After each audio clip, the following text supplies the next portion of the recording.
Hello everyone, আশা করি আপনারা সবাই ভালো আছেন। আমি আলহামদুলিল্লাহ অনেক ভালো আছি। আজকে ওয়েদারটা অনেক ভালো ছিল, ইচ্ছে করলো যে চিকেন বিরিয়ানি খাওয়ার জন্য। তো এই জন্য আমি চিকেন বিরিয়ানি আজকে রান্না করেছি।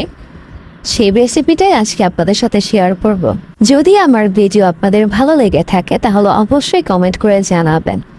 আমি প্রথমে কিছুটা চিকেন হালকা করে ভেজে নিয়েছি। বাসায় টক দই ছিল না, এই জন্য কাঁচা গরুর দুধের মধ্যে কিছুটা সিরকা দিয়ে রেখেছিলাম। আর এখানে পোস্তদানা, জয়ফল, জয়ত্রী কিছুটা পেস্ট করে রেখেছি। আমার বেরেস্তা ভাজা অলমোস্ট ডান। বেরেস্তাগুলো আমি তুলে ফেলবো আর ওই তেলের মধ্যে আমি চিকেনগুলো দিয়ে দিব। পর আমি এখানে জয়ফল, জয়ত্রীর পেস্টটা কিছুটা দিয়ে দিব।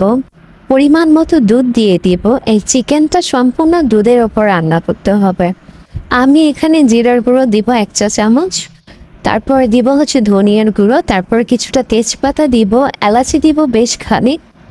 এরপর আমি বেরেস্তা অ্যাড করব আর লবণের ক্লিপটা নিতে বলে গিয়েছিলাম, স্বাদ মতো অবশ্যই লবণ দিতে হবে।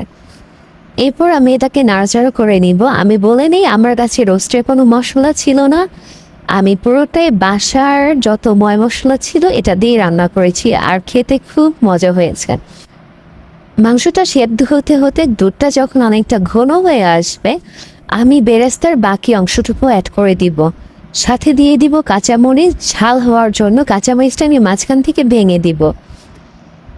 তারপর সামান্য পরিমাণ পানি দিয়ে আমি এটাকে ঢেকে দিব। মাংসটা যখন এরকম হয়ে আসবে তখন এটাকে আমি সাইড করে রেখে দিব। অন্যদিকে আমি সাদা পোলাও রান্না করে নিয়েছি। এখানেও আমি দুধ ব্যবহার করেছি যেন ঝরঝরা হয়।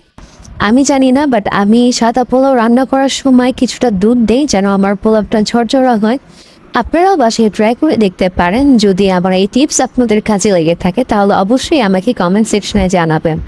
তো আমি এখানে লেয়ার করে নিয়েছি। আমি প্রথমে কিছুটা রাইস দিয়েছি, এরপর বেরেস্তা দিয়েছি, তারপর আমি আমার চিকেনের পিসগুলো এখানে দিয়ে দিচ্ছি। আমি এখানে আর একটা লেয়ার করব। আমি আরও কিছু রাইস দিয়ে দিব, এরপর আমার লেগ পিসগুলো উপরে সুন্দর করে সাজিয়ে দিব। উপরে কিছুটা হালকা বেরেস্তা দিয়ে আমি চুলায় মৃদু আছে 15 মিনিট রেখে দেব।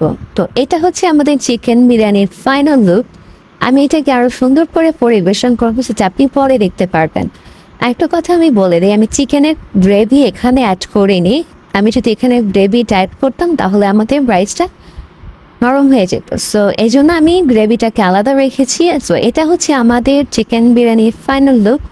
দেখতেই খুবই মজা লাগছে। আমি ভয়েস ওভার দিচ্ছি আর আমার মুখে পানি চলে আসছে। তো এমন মজার চিকেন বিরিয়ানি আপনারাও বাসায় ট্রাই করে দেখবেন আর আমাকে কমেন্ট সেকশনে অবশ্যই জানাবেন। আমার ভিডিওগুলো যদি আপনাদের ভালো লেগে থাকে তাহলে অবশ্যই লাইক, শেয়ার, কমেন্ট করে আমার পাশে থাকবেন। আপনারা সবাই ভালো থাকবেন। আল্লাহ হাফেজ।